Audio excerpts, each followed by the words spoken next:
نو دا بچی د حضرت مریم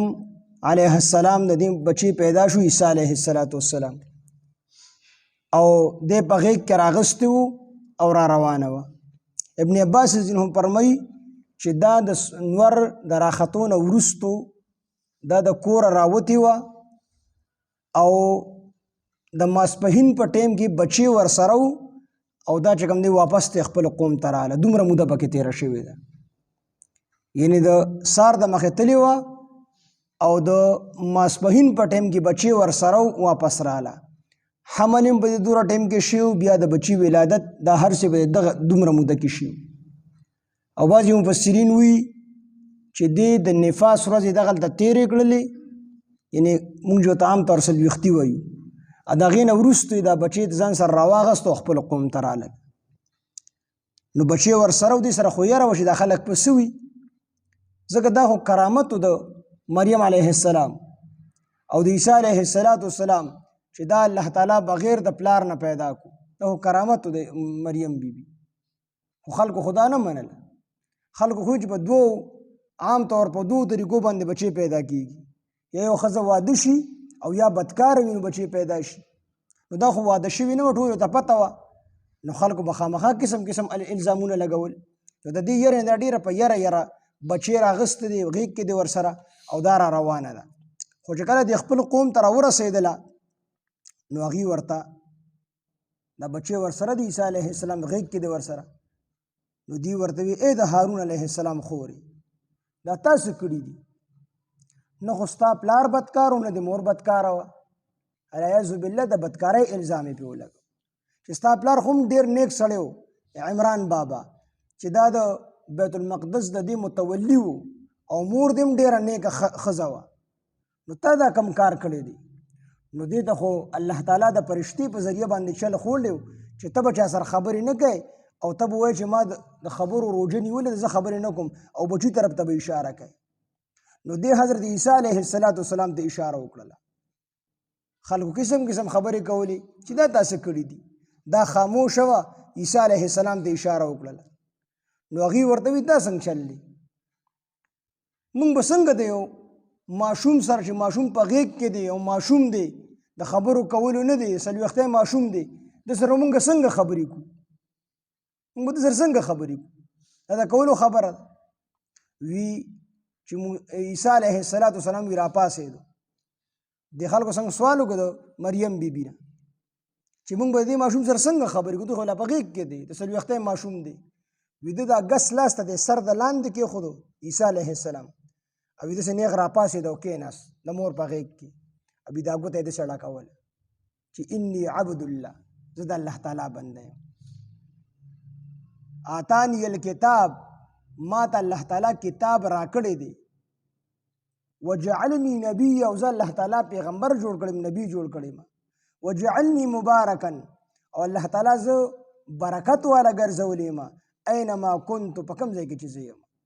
واوصانی بالصلاة والزکات، او الله تعالی ما ته حکم کړی دی د مونځو او د زکات، ما دمت حیه تر کومې پورې زه ژوندی یم،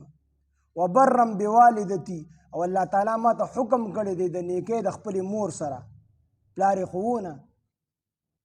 خو مور سره ته حکم کړی، ویجعلني جبارا شقیا، او زه نیم ګرځولی الله تعالی سرکشه او بدبخته. دا ټولې خبرې ورته وکړلې. نو عیسی علیه السلام دا ټولې خبرې وکړلې، د هغې نه وروستو دلته کې دا خبره پکې هم وکړله چې واوصانی بالصلاة والزکات، چې ما ته حکم کړی دی الله تعالی په مونځ سره او په زکات سره. وی دې کې دې طرف ته اشاره ده چې زه د الله تعالی په خپله زه د الله تعالی بنده یم او زه په خپله د الله تعالی عبادت کوم، نو لهذا عیسیانو ته زما عبادت مه کوئ، ځکه الله تعالی ته خو پته وه چې دا عیسیان به ده ته خدای وي، عیسی علیه السلام ته، یا مریم بیبي ته به خدای وي، یا به ورته د خدای زوی وي، دی به د ده عبادت کوي. نو د مخکې نه یې خبره حل کړله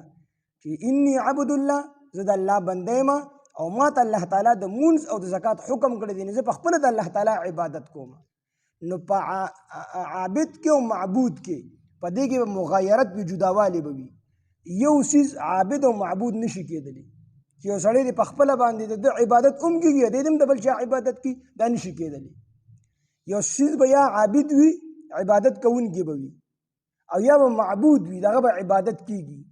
نو الله تعالی عبادت کیږي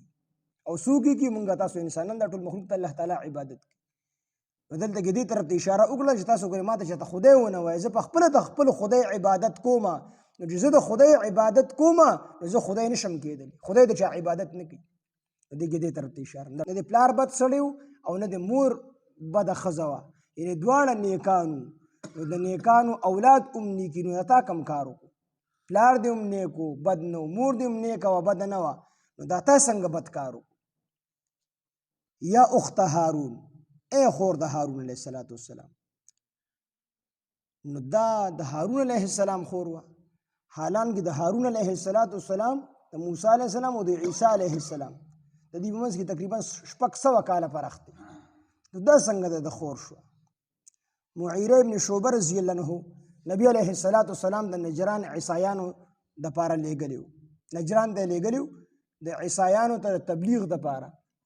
نو عیسایانو د سوال وکړو چې قرآن مجید کې الله تعالی فرمایي یا اخت هارون چې اے خور د هارون علیه السلام د مریم بیبي باره کې فرمایي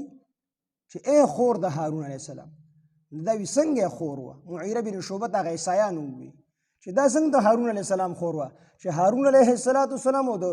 عیسی علیه السلام په منځ کې په سلونو کاله فاصله تېره شوې ده نو معیره بن شعبه رضی الله عنه چې کوم دې خبره د خبرې د سوال جواب ورنه کو خاموش شو واپس راغی نبی علیه السلام ته دا خبره وکړه نبی علیه السلام ته وفرمایل چې تا ورته داسې ولې نه وي چې موږ اهل ایمان په خپلو ځانونو باندې تبرکن د پیغمبرانو نومونه ږدو د پیغمبرانو نومونه ږدو او دا مریم بیبي چې ده د هارون علیه السلام په خاندان کې وه مریم بیبي د هارون علیه السلام په خاندان کې وه نو د دې وجه نه ورته یا اخت هارون وویل